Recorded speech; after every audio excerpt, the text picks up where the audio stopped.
Hello everyone, welcome to YouTube channel. Friends, इस video में हम बात करेंगे सीटेट का फॉर्म बोथ पेपर के लिए कैसे अप्लाई करना है। अगर आप लोग पेपर 1 और पेपर 2 बोथ पेपर के लिए सीटेट का फॉर्म फिल करना चाहते हैं तो हमारी इस वीडियो को फॉलो करके अपना कंप्लीट फॉर्म फिल कर सकते हैं। सारी प्रॉब्लम का सॉल्यूशन आपको इस वीडियो में मिल जाएगा। बोथ पेपर 1 पेपर 2 के लिए कैसे अप्लाई करना है, इसके लिए ऑफिशियल वेबसाइट पर पहुँचना, लिंक मिल जाएगा वीडियो के डिस्क्रिप्शन बॉक्स में। इसके बाद आप लोग थोड़ा नीचे आएंगे, अपना रजिस्ट्रेशन कर लें। रजिस्ट्रेशन कर लिया हो तो लॉगिन कर सकते हैं। रजिस्ट्रेशन करने के लिए न्यू रजिस्ट्रेशन वाले इस ऑप्शन पर क्लिक करेंगे। इसके बाद में आप लोग थोड़ा नीचे आएंगे। अगर आपने रजिस्ट्रेशन कर लिया है तो आप वीडियो को स्किप करके जहां आपको दिक्कत आ रही है वहां से देख सकते हैं। थोड़ा नीचे आएगा, नीचे आने के बाद में आई हैव डाउनलोड इस पर क्लिक करेंगे। इसके बाद में प्रोसीड क्लिक है टू प्रोसीड वाले इस ऑप्शन पर क्लिक करेंगे। इसके बाद में आपके सामने रजिस्ट्रेशन वाला पेज खुलेगा। अब आपको यहाँ पर पर्सनल डिटेल्स डालनी है। डिटेल वही डालेगा जो 10th की मार्कशीट पर लिखी है, ठीक है। अपना फुल नेम यहाँ पर डालें, अपने फादर का नेम, मदर का नेम, DOB, जेंडर, आप मेल फीमेल जो भी अपना जेंडर डालिएगा। आइडेंटिटी टाइप, आपके पास में क्या डॉक्यूमेंट है, voter ID, passport, bank passbook, ration card या फिर ड्राइविंग लाइसेंस। अगर इनमें से कोई भी डॉक्यूमेंट नहीं है तो फिर any other valid government identity with photograph, ये वाला ऑप्शन लें और यहाँ पर अपने आधार कार्ड का नंबर डाल दें, ठीक है। अगर आपके पास इनमें से कोई भी डॉक्यूमेंट है तो अपना वो डॉक्यूमेंट सेलेक्ट करके उसका नंबर डाल दें। नीचे कंफर्म करने के लिए सेम अपना नेम दोबारा से डालें, फादर नेम दोबारा से, मदर नेम दोबारा, डेट ऑफ बर्थ दोबारा और जेंडर यहाँ पर दोबारा सेलेक्ट करना होगा। आगे कॉन्टैक्ट डिटेल में अपना प्रेमिसेस नंबर, हाउस नंबर डाल सकते हैं। हाउस नंबर वगैरह कुछ नहीं हो तो 00 डाल सकते हैं। आगे सब लोकेलिटी ऑप्शन है, लोकेलिटी यहाँ पर डाल दें अपनी तहसील वगैरह का नाम। कंट्री यहाँ पर सिलेक्ट करके अपने इंडिया सेलेक्ट कर लें। आगे स्टेट, किस स्टेट से बिलोंग करते हैं सर्च भी कर सकते हैं, ठीक। अपने यहाँ पर सर्च करके डाल सकते हैं। आगे है जिला, इस स्टेट के अंदर आपका डिस्ट्रिक्ट कौन सा है, अपना डिस्ट्रिक्ट आप यहाँ पर ले सकते हैं, ठीक है। इसके आगे आएगा पिन कोड, अपने एरिया का पिन कोड आप लोग यहाँ पर डाल देंगे। आगे है ईमेल आईडी, अपनी ईमेल आईडी यहाँ पर डालिए। कंफर्म करने के लिए सेम ईमेल आईडी यहाँ पर डालिए। ये इलेक्ट्रॉनिक कम्युनिकेशन एड्रेस है। आगे मोबाइल नंबर यहाँ पर फिल करिए, सेम मोबाइल नंबर दोबारा से यहाँ पर। STD नंबर वगैरह हो तो डाल सकते हैं वरना छोड़ सकते हैं। नीचे है परमानेंट प्रेजेंट एड्रेस, अगर आपका प्रेजेंट एड्रेस और परमानेंट एड्रेस सेम हो तो आपको इस बॉक्स पर क्लिक कर देना है, ठीक है। इसके बाद में सेम एड्रेस नीचे फिल हो जाएगा, वरना आपको अलग अलग एड्रेस फिल करना होगा, ठीक है। अगर सेम एड्रेस हो तो इस बॉक्स पर क्लिक जरूर करना है। नीचे आएगा, नीचे आने के बाद में पासवर्ड क्रिएट करिएगा। पासवर्ड कैसे क्रिएट करेंगे, आपका नाम कुछ भी हो, आपका नाम मान लीजिए राम है तो अपने नाम का पहला लेटर लें कैपिटल, इसके बाद के सारे स्मॉल लें, इसके बाद में @ फिर 1 2 3 या कोई और नंबर्स ले सकते हैं। इस प्रकार से पासवर्ड बनाइए। सेम पासवर्ड कन्फर्म पासवर्ड में डालिए। सिक्योरिटी क्वेश्चन में यहाँ से एक क्वेश्चन लें, for example what is your favourite colour, इसको सिलेक्ट करेंगे। आप कलर का नाम आपका जो भी है अपना यहाँ पर डाल देंगे, फेवरेट कलर का नाम। इसके बाद कैप्चा जो आपके सामने शो हो यहाँ पर डालना है। इसके बाद में सबमिट वाले ऑप्शन पर क्लिक करके सबमिट करिएगा। आप लोगों को आपके फॉर्म का प्रीव्यू शो होगा। आपने जो डिटेल भरी है उसको आप लोग चेक कर लें। सभी स्टेप्स को I have verified all personal details submitted इस बॉक्स पर क्लिक कर देंगे। सभी बॉक्स पर अलग अलग, ठीक है। सारे बॉक्स पर क्लिक कर दें, आई एग्री पर क्लिक कर दें। इसके बाद में शो होगा submit and send OTP to verify mobile number. अगर अभी एडिट करना चाहें तो एडिट कर सकते हैं। यहाँ पर करेक्शन भी आसानी से नहीं होता है तो अपना एडिट कर लेना। कोई मिस्टेक रह गई हो तो ध्यान से चेक कर लेना, ठीक है। इसके बाद में submit and send OTP to verify mobile number, इस पर आप लोग क्लिक कर देंगे। इसके बाद में फिर से आपको शो होगा do you wish to submit registration form and get OTP, yes पर आप लोग क्लिक कर देंगे। फिर इसके बाद में आपने जो मोबाइल नंबर अभी फॉर्म में डाला है उस मोबाइल नंबर पर एक OTP जाएगा, वो OTP आप लोगों को यहाँ पर डालना होगा। इसके बाद में सबमिट रजिस्ट्रेशन फॉर्म वाले इस ऑप्शन पर क्लिक करके सबमिट करना होगा। इसके बाद में आपका फॉर्म लॉगिन हो जाएगा। इसके बाद में आपके सामने कुछ इस प्रकार का इंटरफेस खुलेगा। अब यहाँ पर ऑप्शन है registration form completed, application form incomplete और फी पेमेंट इनकम्प्लीट, दोनों इनकम्प्लीट यहाँ पर शो हो रहे हैं। अब आप लोग क्या करना है, थोड़ा नीचे आना है। नीचे आने के बाद में यहाँ पर आपको शो होगा फिलअप एप्लीकेशन फॉर्म, इस वाले ऑप्शन पर आप लोग क्लिक करेंगे। इस पर क्लिक करने के बाद में आपके सामने अगले स्टेप्स खुलेंगे। अगले यहाँ पर हैं 6 स्टेप्स, पर्सनल डिटेल्स का, apply for details, qualification details, upload photograph और फाइनल सबमिट का। अब आप लोगों को साइड में पर्सनल डिटेल्स वाले इस ऑप्शन पर क्लिक करना है। इसके बाद में आपके सामने ऐसा इंटरफेस खुलेगा। अब कुछ डिटेल्स फिल है, इसमें करेक्शन करना चाहें कर सकते हैं, ठीक है। कुछ डिटेल्स फिल करनी, जैसे नेशनलिटी आपको फिल करनी है यहाँ पर, ठीक है। नेशनलिटी इंडियन सेलेक्ट कर लें। आगे कैटेगरी क्या है, आपकी कैटेगरी अपनी कैटेगरी सेलेक्ट करें। ओबीसी कैटेगरी तो अपने ओबीसी सिलेक्ट करें, एनसीएल सेम कैटेगरी दोबारा सिलेक्ट करें। आगे है are you person with benchmark disability, अगर आप लोग हाथ पैर से विकलांग हो तो यस कर सकते हैं, मतलब नो पर क्लिक कर देंगे। आगे है are you person with disability PWD, तो यहाँ पर आप लोग यस कर सकते हैं, मतलब नो लगा देंगे, ठीक है अगर हो तो। एम्प्लॉयमेंट स्टेटस, आपके पास कोई भी रोजगार हो तो आप लगा सकते हैं employed as teacher, employed other than teacher, तो आप लगा सकते हैं, वरना आप लोग नॉट एम्प्लॉयड वाले इस ऑप्शन पर क्लिक कर देंगे, ठीक है। आगे है कैप्चा, आप लोगों को कैप्चा यहाँ पर फिल करना है, इसके बाद में सेव एंड नेक्स्ट पर क्लिक करके इस पेज को सेव कर देना है। फिर इसके बाद में are you sure you want to submit this section, yes पर क्लिक कर देंगे। इसके बाद में ये स्टेप सेव होगा, अगला स्टेप खुलेगा अप्लाई फॉर का, ही आपको ध्यान से समझना है। यहाँ पर देखिए अप्लाइंग फॉर, यहाँ पर जाएंगे और यहाँ से अपना सबसे नीचे वाला option both paper 1 and paper 2 ये वाला ऑप्शन सेलेक्ट कर लेंगे। हम स्पेशली बात कर रहे हैं बोथ पेपर के लिए, बोथ पेपर फॉर्म जिनको अप्लाई करना है वो इस प्रकार से अप्लाई करिएगा। आगे है लैंग्वेज, अपना बोथ पेपर यहाँ पर सिलेक्ट करने के बाद में आगे लैंग्वेज आएगा। लैंग्वेज 1 आप लैंग्वेज अपनी सिलेक्ट कर लें, लैंग्वेज 2 सिलेक्ट कर लें, जो भी आपकी लैंग्वेज हो, ठीक है। आगे आएगा minimum educational qualification for class 1 to 5 के लिए आपके पास क्या क्वालिफिकेशन है, इस ऑप्शन में जाएंगे। अब यहाँ पर समझ लें, अगर आपने 12th के बाद में 50% मार्क्स थे और आपने डीएलएड कंप्लीट कर लिया या फिर परस्यूइंग में है तो आपका ये वाला ऑप्शन है। अगर 12th में 45% मार्क्स हैं और डीएलएड कंप्लीट कर लिया या फिर परस्यूइंग में है तो ये वाला ऑप्शन है दूसरे नंबर का। अगर आपने 12th के बाद में 4 साल वाला बीएलएड कोर्स कंप्लीट कर लिया या फिर कर रहे हैं तो आपका तीसरा वाला नंबर का ऑप्शन है। अगर आपने 50% मार्क्स के साथ में 12th किया है और स्पेशल एजुकेशन से आपने डीएलएड किया है या कर रहे हो तो आपका चौथा ऑप्शन है, ठीक है। चारों के बारे में बता दिया, तो आपका जो भी ऑप्शन हो आप क्या करेंगे, यहाँ पर नंबर सेलेक्ट कर लेंगे। मान लीजिए आपका ऑप्शन है 2 नंबर का, तो आप लोग 2 यहाँ पर सेलेक्ट कर लेंगे, ठीक है। आगे रहेगा 6 to 8 के लिए आप minimum qualification for class 6 to 8, अब 6 to 8 के लिए आपके पास क्या क्वालिफिकेशन है। अब ऐसे छात्र जिन्होंने ग्रेजुएशन के बाद में 2 साल का डिप्लोमा किया है डीएलएड, वही छात्र एलिजिबल हैं। और कौन से छात्र एलिजिबल हैं, जिन्होंने डीएलएड कंप्लीट किया हो या फिर कर रहे हो या फिर 4 साल वाला इंटीग्रेटेड कोर्स कर रहे हो। ये 3 कैटेगरी के छात्र ही बोथ पेपर के लिए अप्लाई कर सकते हैं। पहले कौन, जिन्होंने ग्रेजुएशन के बाद में डीएलएड किया हो वो छात्र या कर रहे हो। दूसरे छात्र जो 4 साल वाला बीएलएड कोर्स कर रहे हों वो स्टूडेंट्स, और ऐसे छात्र जो BA BEd, BSc BEd, BCom BEd ये कोर्स कर रहे हों 4 साल वाला, वो लोग अपना बोथ पेपर के लिए अप्लाई कर सकते हैं। अब यहाँ पर देख लें पेपर 2 के लिए आपके पास क्या क्वालिफिकेशन है। अगर आपने ग्रेजुएशन कंप्लीट कर लिया, इसके बाद में 2 साल वाला डीएलएड भी कंप्लीट कर लिया है या परस्यूइंग में है तो आपका ऑप्शन है ऑप्शन नंबर 1, अपना 1 लेंगे। अगर आपने 50% मार्क्स के साथ में ग्रेजुएशन या फिर पीजी किया है और इसके बाद में बीएड किया है तो ये ऑप्शन ले सकते हैं, लेकिन इससे आप केवल पेपर 2 के लिए अप्लाई कर पाएंगे। आगे है ग्रेजुएशन आपने किया है 45% मार्क्स के साथ में और बीएड किया है तो फिर आप ये वाला ऑप्शन ले सकते हैं, ठीक है। लेकिन इससे भी आप केवल पेपर 2 के लिए अप्लाई कर पाएंगे। आगे है senior secondary education with at least 50% marks, अगर आपने 50% मार्क्स के साथ में ग्रेजुएशन 12th किया, इसके बाद में 4 साल वाला बीएलएड या तो कर रहे हैं या कर लिया है तो आपका ऑप्शन नंबर 4 है, या फिर आप बीए बीएड, बीएससी बीएड कर रहे हैं तो आपका ऑप्शन नंबर 5 है, ठीक है।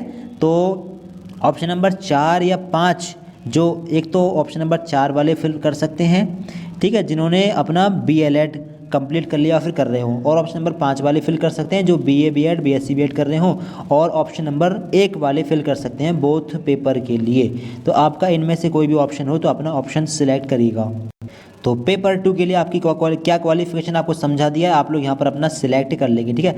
पेपर 2 के लिए हम यहाँ पर अपनी डाल देते हैं क्वालिफिकेशन नंबर 1 यहाँ पर। तो आप लोग देख लें, जिन स्टूडेंट्स ने ग्रेजुएशन के बाद में डीएलएड कंप्लीट कर लिया है या फिर कर रहे हैं तो ऐसे छात्र बोथ पेपर के लिए अप्लाई कर सकते हैं, और ऐसे छात्र जो 4 साल वाला इंटीग्रेटेड कोर्स कर रहे हैं वो छात्र बोथ पेपर के लिए अप्लाई कर सकते हैं। ये 2 कैटेगरी के छात्र ही एलिजिबल हैं दोनों पेपर के लिए। अब आगे आएगा subject offered for paper 2। Paper 2 आपने कौन सी सब्जेक्ट से किया है, यानी ग्रेजुएशन आपने कौन सी सब्जेक्ट से किया है। ग्रेजुएशन में बीए बीकॉम किया हो तो सोशल साइंस ग्रुप से, अगर बीएससी की हो तो आप मैथमेटिक्स ग्रुप अपना ले सकते हैं, ठीक है। आगे आएगा क्वालिफाइंग एग्ज़ाम में आपने अगर डीएलएड कंप्लीट किया हो या फिर कर रहे हो तो ये वाला ऑप्शन लें। हम बोथ पेपर वाले स्टूडेंट्स को बता रहे हैं केवल। अगर आपने डीएलएड किया है ग्रेजुएशन के बाद में तो आप लोग इस वाले ऑप्शन पर टिक करना। अगर आप 4 साल वाला इंटीग्रेटेड कोर्स कर रहे हैं या कर लिया हो तो आप लोग केवल इस वाले ऑप्शन पर क्लिक करना।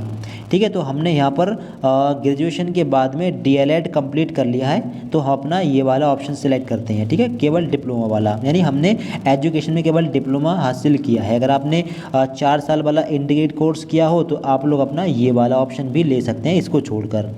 ठीक है, तो अपना एक ऑप्शन यहाँ से ले लेना। नीचे आएंगे, कैप्चा जो आपको शो हो यहाँ पर डालना। इसके बाद में सेव एंड नेक्स्ट पर क्लिक करके इस पेज को सेव कर देना। और फिर इसके बाद में अगला स्टेप खुलेगा। अगला स्टेप यहाँ पर देखें, क्वालिफिकेशन डिटेल्स करेगा। अब यहाँ पर देख लीजिए, बोथ पेपर के लिए अप्लाई करने वाले छात्र यहाँ पर देख लें पासिंग स्टेटस, यानी मान लीजिए आप डीएलएड कर रहे हैं तो परसुइंग वाला ऑप्शन लेंगे, अपीयरिंग वाला। इसके बाद में आएगा ईयर ऑफ पासिंग, आप कब पास कर लेंगे। अगर आप लोगों का डीएलएड चल रहा है, अगर फर्स्ट ईयर है तो कंप्लीट करेंगे 2027 में, अगर सेकेंड ईयर है तो कंप्लीट करेंगे 2026 में, इसी साल। अगर 4 साल वाला इंटीग्रेटेड कोर्स कर रहे हैं और अगर फर्स्ट ईयर में है तो कंप्लीट करेंगे 2027 में सेकेंड ईयर, 28 में थर्ड ईयर, 29 में फोर्थ ईयर, यानी 29 में। अगर आप सेकेंड ईयर में हैं तो करेंगे 28 में कंप्लीट, और अगर आप थर्ड ईयर में हैं इंटीग्रेटेड कोर्सेज के तो आप करेंगे 27 में कंप्लीट, और अगर आप लास्ट ईयर में हैं तो आप इसी साल कंप्लीट कर लेंगे। ठीक है, सबको समझ में आ गया। अपना अपना ऑप्शन आप लोग यहाँ से सिलेक्ट कर लेना। अगर आप लोग डीएलएड कर रहे हैं तो और फर्स्ट ईयर में है तो अपना 2027 लें, और अगर सेकेंड ईयर में तो 2026 आप लोग यहाँ पर सिलेक्ट कर लेंगे। ठीक है, हम यहाँ पर अपने हिसाब से अपना आपको मतलब बता रहे हैं। ठीक है, आप लोग अपना सिलेक्ट करिएगा। अब आगे आएगा कोर्स नेम, तो कोर्स में डीएलएड बीएलएड का ऑप्शन आएगा, आप लोग यहाँ से इसको सिलेक्ट कर लेना। ठीक है, एक ही ऑप्शन है, इसको सिलेक्ट कर लेना है। आगे आएगा बोर्ड यूनिवर्सिटी नेम, आपने अपना डीएलएड या बीएड डीएलएड कौन सी यूनिवर्सिटी या कॉलेज से किया है। अगर आपको यूनिवर्सिटी का नाम नहीं मिलता है तो अपने कॉलेज का नाम ले लेना। अगर आपको बोर्ड का नाम नहीं मिल रहा है, बोर्ड का नाम यूपी में क्या होगा, examination regulatory authority Prayagraj Uttar Pradesh. DElEd अगर आपने किया है तो बोर्ड का नाम देख लेना। अगर बोर्ड का नाम नहीं मिल रहा है तो अपने कॉलेज का नाम ढूंढ लेना। यहाँ पर लिखा है इंस्टीट्यूशन नेम, बहुत सारे कॉलेजेस हैं। ठीक है, तो अपने कॉलेज का नाम यहाँ पर सर्च भी कर लेना। सर्च करने का भी ऑप्शन यहाँ पर इस तरीके से आ रहा है। तो अपने कॉलेज का नाम या बोर्ड या यूनिवर्सिटी का नाम यहाँ पर डालना है। आगे रिजल्ट मोड का ऑप्शन ब्लैंक हो जाएगा क्योंकि आपको रिजल्ट की जानकारी नहीं देनी है, केवल आपको अपने कॉलेज यूनिवर्सिटी के एरिया का पिन कोड डालना है, फिर आगे।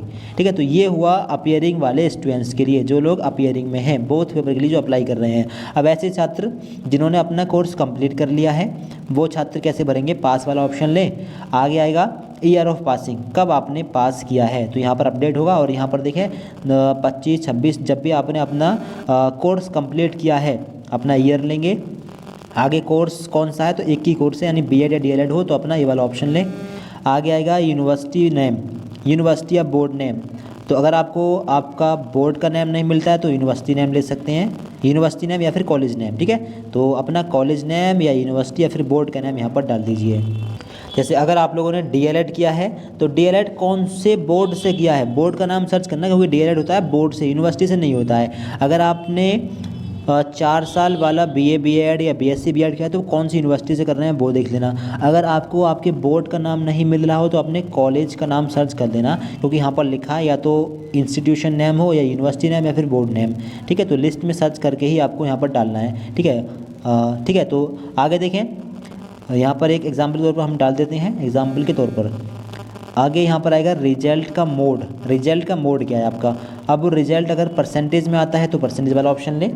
ठीक है, इसके बाद में आप लोगों को अपने इसके बाद में यहाँ पर अपडेट होगा और यहाँ पर टोटल मार्क्स और मार्क्स ऑब्टेन फिल करने के लिए आएंगे। टोटल मार्क्स आपको दोनों साल की मिलाकर डालने हैं। ठीक है, और मार्क्स ऑब्टेन भी दोनों साल की मिलाकर डालने हैं। अगर और फिर यहाँ परसेंटेज अपना बजाएगी। ठीक है, फिर यहाँ पर अपने एरिया का पिन कोड डाल देना अगर आपका परसेंटेज में रिजल्ट आ रहा है तब। अगर आपके यूनिवर्सिटी में रिजल्ट सीजीपीए में आ रहा है तो यहाँ पर सीजीपीए का ऑप्शन लेना। इसके बाद में यहाँ पर अपडेट होगा, फिर यहाँ पर सीजीपीए डालने का ऑप्शन आएगा। यहाँ पर देखें मैक्सिमम ग्रेड पॉइंट फिर आपको सिलेक्ट करना होगा। मैक्सिमम ग्रेड पॉइंट या तो 10 हो सकता है या 9 हो सकता है। 10 की संभावना ज़्यादा, 10 हो सकता है। एक बार अपने रिजल्ट पर चेक कर लेना।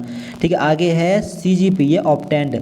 CGPA ऑब्टेंड कितना होगा, तो फाइनल सेमेस्टर की मार्कशीट चेक करना, वहाँ पर एक CGPA लिखा होगा, वो आपको यहाँ पर डालना है। अब ये है मैक्सिमम CGPA। अब मैक्सिमम CGPA कितना होता है, तो इसकी दो कंडीशन है, या तो 10 होगा या फिर 9.5 होगा। कुछ यूनिवर्सिटी में मैक्सिमम CGPA 10 होता है, कुछ में 9.5 होता है। ठीक है, यानी कि CGPA से परसेंटेज निकालने के लिए या तो 10 से मल्टीप्लाई करनी होती है या फिर 9.5 से। तो एक बार अपने कॉलेज में या किसी टीचर से पता करके अपनी यूनिवर्सिटी के अकॉर्डिंग डालना, क्योंकि हर यूनिवर्सिटी में अलग अलग हो सकता है। तो यहाँ पर मैक्सिमम CGPA 9.5 या 10, दोनों में से कोई एक, और यहाँ पर अपना CGPA, और यहाँ पर अपने आपका कॉलेज या यूनिवर्सिटी या बोर्ड जिस एरिया में है, जिस लोकेशन में, उस लोकेशन का पिन कोड यहाँ पर डालना है। इसके बाद में कैप्चा जो आपके सामने यहाँ पर डालना है। इसके बाद में सेव एंड नेक्स्ट पर क्लिक करके इस पेज को सेव कर देंगे। तो आई होप कि आप लोग समझ होंगे। यहाँ पर कोई भी दिक्कत आ रही है कमेंट बॉक्स में पूछ भी सकते हैं, और आप लोग हमारे इंस्टाग्राम पर भी हमसे कांटेक्ट कर सकते हैं, और आप फेसबुक मैसेंजर पर भी हमसे कांटेक्ट कर सकते हैं, कोई भी दिक्कत आ रही है तो। ठीक है, इसके बाद में डिटेल डालकर सेव एंड नेक्स्ट पर क्लिक करके इस पेज को आप लोग सेव कर देना। फिर इसके बाद में आएगा अगला स्टेप है डॉक्यूमेंट अपलोड करने का। अब डॉक्यूमेंट में आपको अपना केवल फ़ोटो अपलोड करना है और सिग्नेचर अपलोड करना है। पासपोर्ट साइज़ का फ़ोटो आपका होना चाहिए 10 से 200 KB के बीच में साइज, और फॉर्मेट JPG या JPEG। ठीक है, और सिग्नेचर 4 से 30 KB के बीच में साइज हो, और फॉर्मेट JPG या JPEG होना चाहिए। एक वाइट बैकग्राउंड पेज पर ब्लैक पेन से रनिंग लेटर्स में साइन करना, उसके फ़ोटो का फ़ोटो खींचना, मतलब उसका फ़ोटो खींचना, और इसके बाद में साइज़ कम कर लें IM रिसाइजर नाम की वेबसाइट पर जाकर। इसके बाद में यहाँ पर सेव कर देंगे। ठीक है, अब वो सेव करने के लिए, अपलोड करने के लिए चूज़ फाइल वाले ऑप्शन में जाएंगे, और यहाँ से अपने उसी फ़ोटो को सिलेक्ट करेंगे। फिर इसके बाद में अगर आपको क्रॉप वगैरह करना हो फ़ोटो को तो क्रॉप कर सकते हैं। क्रॉप अगर नहीं करना हो तो यहाँ पर एक ऑप्शन आपको दिख रहा होगा अपलोड ओरिजिनल का, इस पर क्लिक करेंगे तो ओरिजिनल अपलोड यहाँ पर हो जाएगा। इसके बाद में अपलोड वाले ऑप्शन पर क्लिक करेंगे। इस पर क्लिक करने के बाद में आपका फ़ोटो सक्सेसफुली अपलोड हो जाएगा। ठीक है, आपको सक्सेसफुली का ऑप्शन देखने के लिए मिल जाएगा। अब आपका फ़ोटो अपलोड हो चुका है। आप लोग क्लिक हियर टू व्यू पर क्लिक करके इसको चेक कर सकते हैं। अगर चेंज करना हो तो दूसरा फ़ोटो यहाँ पर अपलोड दोबारा कर सकते हैं। इसी प्रकार से अपना सिग्नेचर भी अपलोड कर देंगे, और इसके बाद में यहाँ पर आपको सेव करने का ऑप्शन देखने के लिए मिल जाएगा। दोनों आपके फ़ोटो सिग्नेचर अपलोड हो जाए तो नीचे आप लोगों को यहाँ पर शो होगा कैप्चा यहाँ पर डालना है। इसके बाद में सेव एंड नेक्स्ट पर क्लिक करके इसको सेव कर देना। फिर इसके बाद में आप लोगों को यहाँ पर शो होगा रिव्यू पेज। अपने फॉर्म का रिव्यू कर लें, जितने बॉक्स आप लोग यहाँ पर शो हो रहे हैं इन सब पर टिक लगा दें। ठीक है, यानी आपने अपनी डिटेल को अच्छे से चेक कर लिया है। अगर आपको अभी भी कोई चेंजेस करना हो तो अपने फॉर्म में आप चेंजेस कर सकते हैं। ठीक है, तो अगर कोई चेंजेस करना हो तो चेंजेस करें, अभी भी ऑप्शन आपके पास है। इसके बाद में आई एग्री पर भी क्लिक कर देंगे। इसके बाद में फाइनल सबमिशन ऑफ एप्लीकेशन, इस पर क्लिक करके अपने फॉर्म को फाइनल सबमिट कर देंगे। फिर इसके बाद में इसका पेमेंट कर देंगे। पेमेंट गेटवे पर पहुंचकर अपने फ़ोन पे, जीपे, किसी भी चीज़ से अपना पेमेंट कर सकते हैं। कोई भी दिक्कत आ रही है कमेंट बॉक्स में आप लोग बता सकते हैं। अपने फ्रेंड्स को वीडियो शेयर कर दें, और चैनल को सब्सक्राइब कर लीजिए CTET एग्ज़ाम से जुड़ी जानकारी के लिए। कुछ भी आपको जानना हो कमेंट कर सकते हैं। Thanks for watching this video.